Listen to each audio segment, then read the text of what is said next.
Good morning, I'm Dennis Vittorian, and this is the 25th hour, helping you remember everything that happened beyond the 24/7 news cycle. Now, in this week's episode for the week of January 9th to 15th, 2022, Eric Adams continues facing questions regarding the hiring of his brother on his protective detail. The state continues to accept rent relief applications despite the expiration of the eviction moratorium. Biden's attempts at passing voter reform and limiting the filibuster fell flat on its face thanks to fellow Democrats, and the Supreme Court struck down Biden's private business vaccine mandate. Now, onto the show. Things may have changed by the time you hear this. Starting with the Adams administration, city hospitals continue to struggle against the weight of COVID patients amidst the Omicron surge, but are thankfully not facing as many deaths as the start of the pandemic in March 2020. Trends have been steadily decreasing as of the time of this recording. The daily average of confirmed cases is more than 29,000 in the city, 651 hospitalizations, and 44 deaths. Despite the trends, hospital staffing levels are low, and Coney Island Hospital in Brooklyn has even been the recipient of a military team sent by President Biden to assist with handling COVID cases. NYPD Commissioner Keechant Sewell has warned her fellow officers against submitting fake vaccine cards under the department's vaccine mandate. Doing so is a crime. Adams can't swat down the suspicions behind the hiring of his own brother. After the announcement that Bernard Adams was chosen to be Deputy NYPD Commissioner, Eric Adams tried shifting Bernard's position as being on the mayor's personal security detail, saying that his protection is personal. When that wasn't enough to throw journalists off his tail, Eric Adams said he submitted Bernard's post to the Conflict of Interest Board and will abide by their decision, and followed that up with reserving his right to hire whoever he wants because he's, quote, the mayor.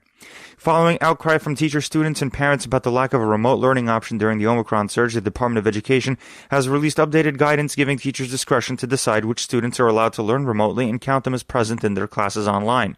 Adams has been adamant about not closing schools, but said that the administration is working on bringing back remote learning for those who need it temporarily. Safest place is in school, and I'm going to continue to push that, but we do have to be honest that there's a substantial number of children, for whatever reason, parents are not bringing them to school. I have to make sure children are educated. We've lost 2 years of education. 2 years. The fallout is unbelievable. Math and English is not as bad as math, but the numbers with math, they are frightening. My goal is to continue to push forward to get our children in school, but I must entertain with my president of the UFT to come together as a partner and say, how do we, number one, identify those children that are not in school? Because we want to go see them, bring them into school, but I'm willing to sit down and entertain with the UFT if there is a way to do a temporary remote option. Some New York City high school students walked out of their classes earlier this week to protest the lack of a remote schooling option. The online platform Scheduler, which some schools use to track attendance, record grades, and contact parents, was knocked offline due to a security incident on Saturday, according to the company that operates it, leaving those tracking accurate data in the dark, compounding the issues left by the Omicron surge in tracking how many kids are attending school. On Thursday alone, more than 50 city schools had at least half of their students absent. 17 people, including 8 children, tragically died in a house fire in a high-rise in the Bronx this week. The fire started from the 3rd floor as a result of malfunctioning space heaters, with all of the victims dying from smoke inhalation, according to Fire Commissioner Daniel Nigro. Many of these young children went to schools. We will have a social and emotional support at their schools to help the classmates and to say thank you to the men and women who went in this building. Some of these firefighters, their oxygen tanks were empty, and they still pushed through the smoke. As the mayor said, this fire began in an apartment that spans 2 floors on the 2nd and 3rd floor of the building. It started in a malfunctioning electric space heater. That was the cause of the fire. The fire consumed that apartment that is on 2 floors and part of the hallway. The door to that apartment, unfortunately, when the residents left, was left open. It did not close by itself. The smoke spread throughout the building, thus the tremendous loss of life and other people fighting for their lives right now in hospitals all over the Bronx. Class action lawsuits have already been filed against the landlords of the building, with the spotlight landing on Rick Gropper, a co-founder of one of the landlord companies who was also on Adams' housing transition team. Adams was also accused of victim blaming one of the families of those who perished in the fire by imploring New Yorkers to remember to close their doors when fleeing fires, as that was one of the reasons why smoke traveled up to an emergency staircase up to the 15th floor. Adams announced support for the 118 families of the victims, promising $2,250 in payments coming from the city and Bank of America combined. Bronx Congressman Richie Torres said that he is planning on introducing legislation in Congress forcing space heater manufacturers to install automatic shutoff features to prevent future fires. There has been some controversy following Adams' new corrections commissioner, Louis Molina, firing the department's chief investigator, Serena Townsend, for reportedly refusing to drop probes into officers' use of force against inmates. Mayor Adams denied that he was appeasing the corrections officers' union with his hiring of Molina and loosening rules tied to officers' use of sick leave. Townsend's work has been lauded for staying on top of federal oversight of Rikers. The Queens Daily Eagle reported that pretrial detainees of Rikers have been waiting for 3 years or longer for a trial date, and those that have been locked up between 1 to 3 years comprise 30% of the entire Rikers population. Following outcries over Manhattan DA Alvin Bragg's memo at the start of his term outlining prosecutorial priorities away from fair beating prostitution and resisting arrest in some circumstances, newly installed Police Commissioner Keechant Sewell released her own message to the NYPD saying she will resist efforts to make her officers feel less safe. Bragg and Sewell held a frank discussion over the phone this past week. Adams has issued his first legislative veto this week, blocking a city council bill that would have increased first-time fines on Soho artists lacking their required licenses to $15,000. The previous zoning laws for the neighborhood only allowed those who qualified for an artist license to live there, but Soho was recently rezoned to allow other types of residents. Mayor Adams may have to have a public conflict soon with newly elected comptroller Brad Lander following Adams' calls to the state legislature to increase the city's borrowing limit by $19 billion. Lander's response to the news was to say the request wasn't necessary, fiscally imprudent, and premature. The mayor also directed most of the city agencies to come up with plans to slash 3% of their spending across the board, with the exception of those agencies burdened by the pandemic, such as the health department. Over at the city council, following Mayor Eric Adams' failure in getting his nominee for city council speaker, news publication The City reports on how he might also fail in getting his choice for chair of the council investigations committee, Julie Menon, installed to the post. Instead, former Manhattan Borough President Gail Brewer might be Speaker Adrienne Adams' choice to be chair, as Brewer dropped her own bid for speaker against Adrienne Adams.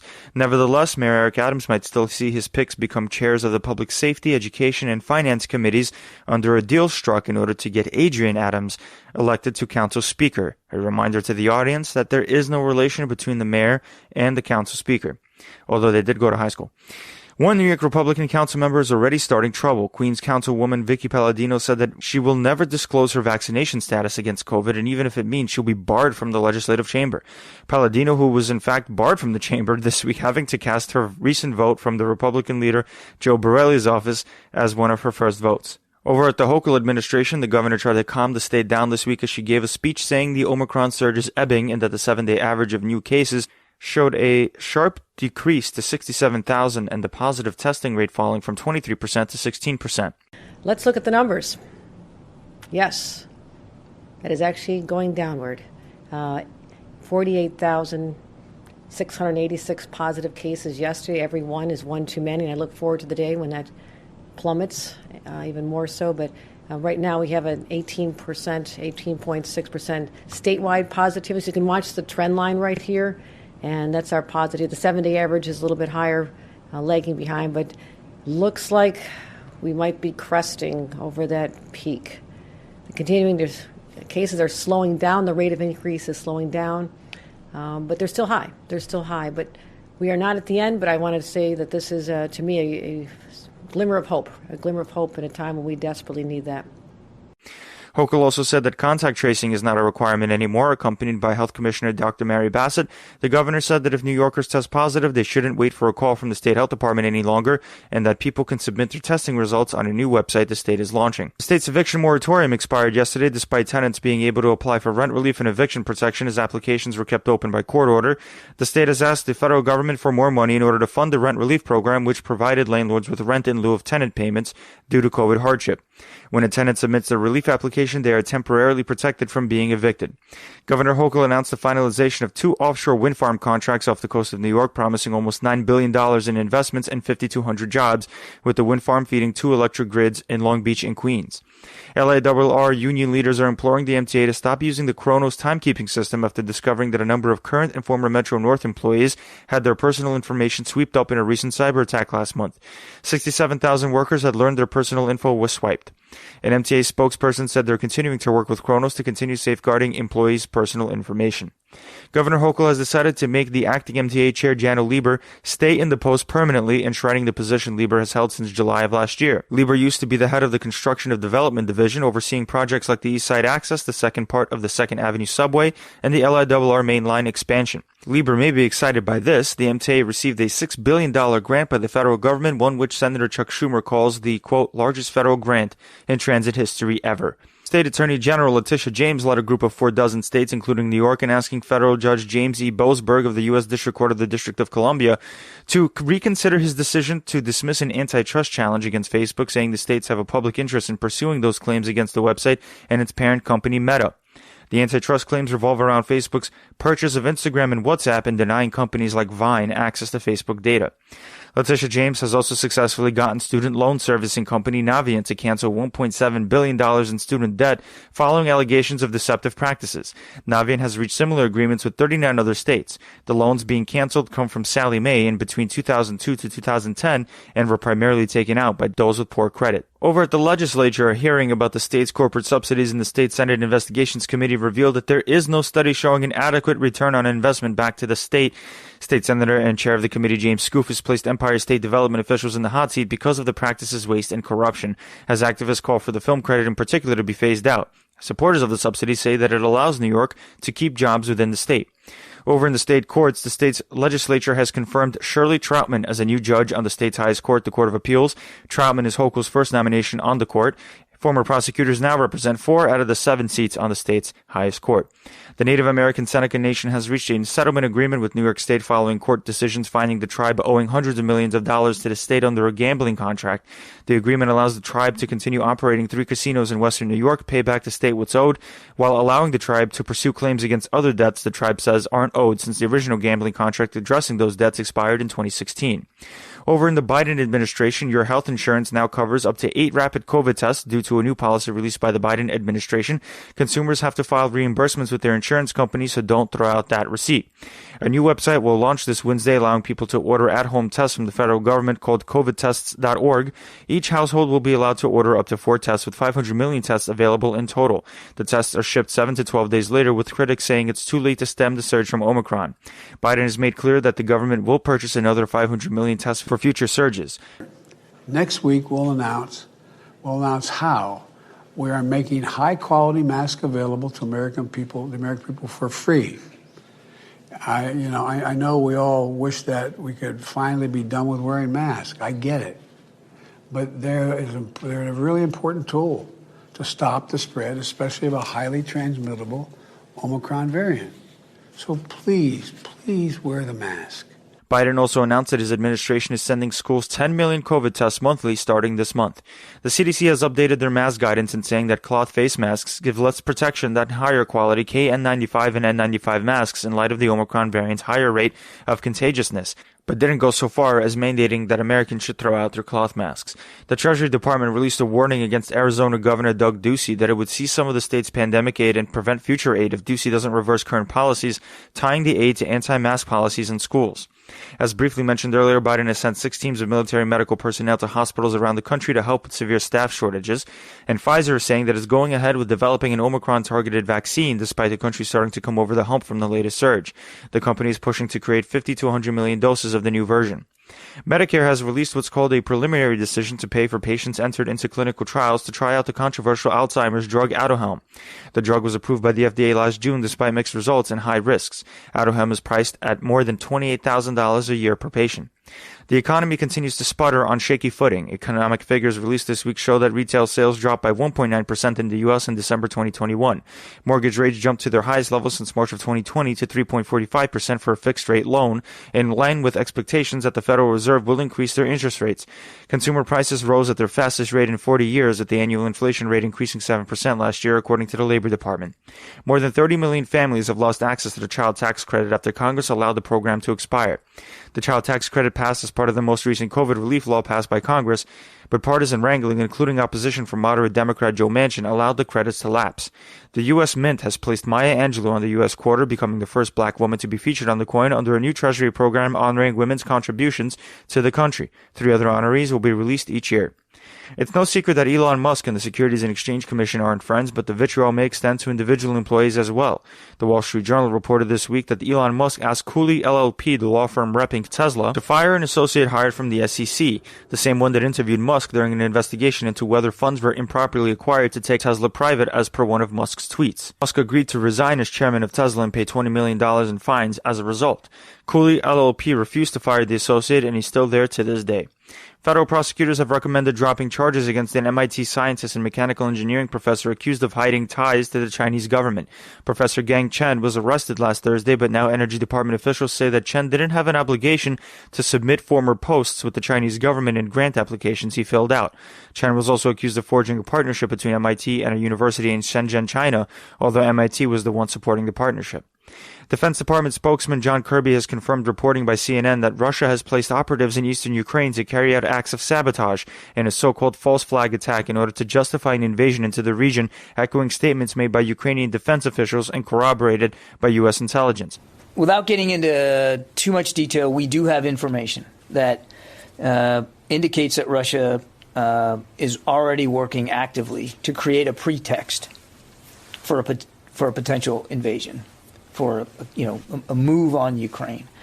In fact, we have information that they've pre-positioned a group of operatives to conduct what we call a false flag operation, an operation designed to look like an attack on them or their people or Russian-speaking people in Ukraine, again as an excuse to go in. Diplomats from the U.S. and Russia are currently holding bilateral talks to get Russia to retreat more than 100,000 troops on the eastern border with Ukraine. Russia is demanding that Ukraine never become a member of the North Atlantic Treaty Organization, formed to counter Soviet influence in the 20th century. Putin's spokesman Dmitry Peskov denied the false flag allegations. After North Korea tested their own hypersonic missiles twice this month alone, the U.S. will pursue UN sanctions against the Hermit Kingdom. The U.S. sanctioned North Korea separately for now, through the Treasury Department, citing 6 North Koreans, a Russian, and a Russian company for helping acquire weapons for China and Russia. U.S. diplomats serving in Geneva and Paris have been struck by the elusive Havana syndrome, which causes dizziness and nausea among other neurological symptoms. At least one diplomat was evacuated back to the U.S. for treatment. Biden held a call with Ethiopian President Abiy Ahmed over concerns of increased airstrikes and civilian casualties taking place over the country's war in the Tigray region this week. A readout released from Ahmed said that the conversation was businesslike and candid. Over in Congress and starting in the House, New York Republican Representative John Katko announced this week that he's not going to seek re-election. Katko is known for being one of the few Republicans who voted in favor of Trump's second impeachment following the January 6th insurrection. Katko's district's boundaries are still unclear following the census, and he said his personal priorities have changed since the death of his and his wife's parents. Indiana Republican Representative Trey Hollingsworth also announced his retirement, obeying his own set 4-term limit. Hollingsworth was notably also one of the Republicans who supported establishing the January 6th Commission. Representative Ed Perlmutter became the 26th Democrat to announce his retirement and not run for a 9th term. Redistricting had made Perlmutter's district more conservative. Politico has reported that some House Democrats are trying to replace House Agriculture Chairman Representative David Scott of Georgia for noticeable health concerns, including halting speech and trouble focusing on a topic, as well as his inability to control Republicans in committee hearings. House leadership, including Pelosi, Steny Hoyer, and Jim Clyburn, expressed confidence in Scott, and Scott himself dismissed questions about his health. House Minority Leader Kevin McCarthy, after saying he isn't going to cooperate with the January 6th Select Committee investigating the insurrection against the Capitol by Trump supporters, has to tread carefully with what he says he remembers. After McCarthy claimed he didn't remember telling fellow Republicans Trump took responsibility for the insurrection, CNN unearthed a radio interview where McCarthy recounted the exact conversation. Following the attack, McCarthy supported a committee investigating the president and placed blame on Trump. In the meantime, former Trump President Secretary Kayleigh McEnany, who was subpoenaed by the committee, made a virtual appearance this week behind closed doors.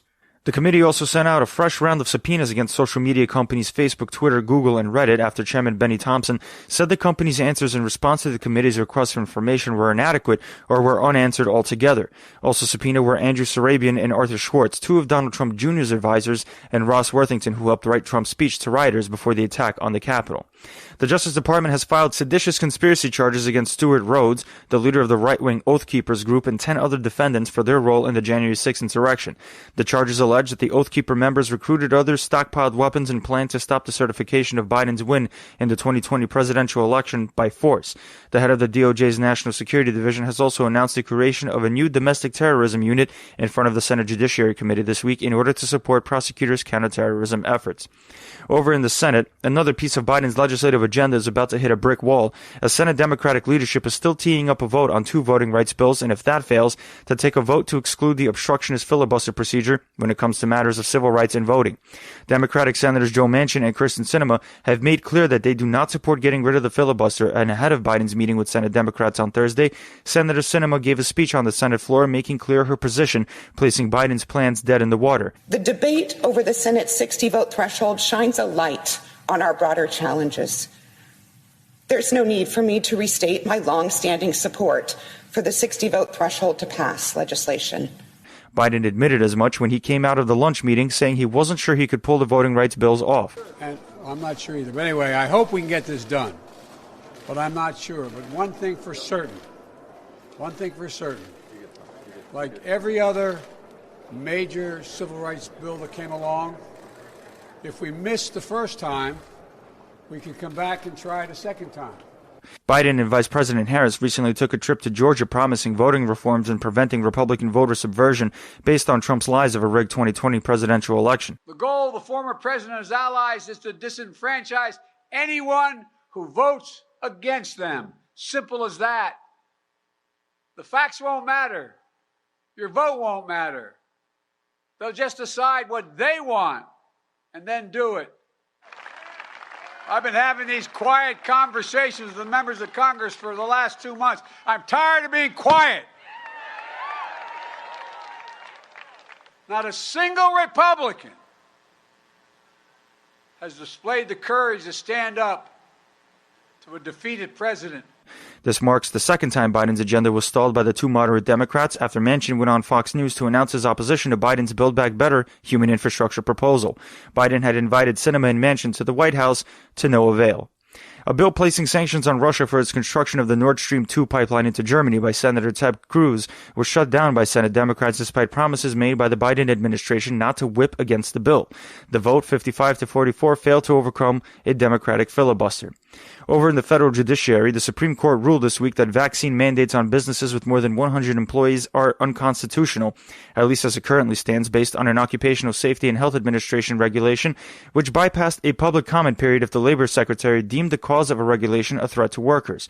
The conservative majority in a 6-3 vote said that OSHA's mandate was overbroad as it tried to regulate the public generally. In a separate but enmeshed case regarding mandates on healthcare organizations receiving federal funds, Justice Roberts and Kavanaugh joined the liberals in a 5-4 decision to let vaccine mandates stand, reflecting the long-standing precedent that the federal government can place certain terms on its grants. The Supreme Court also heard arguments this week from the government requesting the court to decide that immigrants in detention for more than 6 months are not entitled to a bond hearing. The Biden administration does not want detained migrants released while they await bond hearings. The case puts the president and the liberal justices in rare odds against each other as they question Justice Department Attorney Curtis Gannon why the Biden administration would want to undo a so-called bedrock principle of freedom. New York Federal District Judge Denise L. Cote released an opinion ordering infamous farmer bro Martin Shkreli to pay back almost $65 million in profits he received from upping the price of the HIV and anti-parasitic drug Daraprim, violating antitrust laws. Shkreli was also banned from taking part in the pharmaceutical industry, which isn't even the first ban handed down to him from court. Shkreli is currently serving a 7-year sentence from unrelated fraud convictions. Former Stormy Daniels attorney and now convicted fraudster Michael Avenatti filed a $94 million lawsuit this week against the federal government over inhumane solitary confinement conditions in Manhattan's Metropolitan Correctional Center, saying the conditions are in retaliation for his criticism against Trump and his former Attorney General Bill Barr. Avenatti once represented porn star Stormy Daniels in her suit against Trump, but was then sued by Daniels for fraud, apparel company Nike for extortion. U.S. District Judge Lewis Kaplan refused requests by Britain's Prince Andrew to dismiss a sexual abuse lawsuit against him by one of the late Jeffrey Epstein's victims, Virginia Giuffre, who was sex trafficked by Epstein and his accomplice Ghislaine Maxwell when she was a child. Prince Andrew allegedly had sex with Giuffre at the direction of Epstein. Prince Andrew claimed that a previous settlement agreement between Epstein and Giuffre shielded Andrew from prosecution, but Judge Kaplan rejected that premise. The Queen of England subsequently stripped Andrew of his military honors. U.S. District Judge Liam O'Grady has decided to step aside from a civil suit between two former Amazon employees and the online retail giant, citing financial conflicts of interest since members of his family held stocks in Amazon. And finally, in national news, students from all over the country walked out of class to protest their schools being open during the Omicron surge. In New York City, Boston, Chicago, and more, students demanded a return to remote learning, more COVID tests, and masks. Public officials have turned to remote learning in a minority of jurisdictions, but most maintain that schools are safe environments and that Omicron hasn't had the same effects on mortality as past spikes. West Virginia Republican Governor Jim Justice has been reportedly feeling extremely unwell with COVID, postponing his State of the State address. Justice has been vaccinated and boosted and is receiving monoclonal antibody treatment. Total COVID hospitalizations all over the country broke a record at 145,000 people with the virus, smashing a previous record of 142,000 a year ago. A brief hostage situation at a Texas synagogue thankfully ended without casualties Saturday. A man stormed into the Colleyville synagogue demanding the release of an Afghan terrorist held in Fort Worth.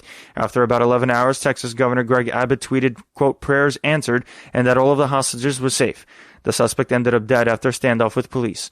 California Governor Gavin Newsom has rejected the grant of parole for RFK's assassin Sirhan Sirhan. Sirhan killed RFK in 1968 following a speech RFK just finished at the Los Angeles Ambassador Hotel during his presidential run. Sirhan claims to have been hypnotized during the assassination, and Newsom cited deficiencies in Sirhan's reasons for killing RFK and rejecting his parole. The Republican National Committee released new guidance for their upcoming presidential candidates, saying that they shouldn't take part in debates sponsored by the Commission on Presidential Debates, echoing past comments made by Trump when he refused to take part in the Republican primary debates. Republican Senator Mitt Romney, a former candidate himself, said the guidance is nuts. Surgeons from the University of Maryland Medical Center have successfully transplanted a pig heart into a human patient in a breakthrough operation. The patient, David Bennett Sr., was doing well after his surgery. Dr. Bartley Griffith, who performed the operation for 8 hours, became the first surgeon in a potential long line of doctors who can save those who are waiting for organs that never come. And that's it for this week's show of the 25th Hour, helping you stay on top of the 24/7 news cycle. Don't forget to rate us on Apple Podcasts, share us with your friends, and subscribe to us wherever you get your podcasts. You can email your tips and suggestions at the 25thhournews@gmail.com and become a patron today for as low as $2 a month to support the show at patreon.com/the 25th Hour News. Thanks for listening, and we'll see you next week.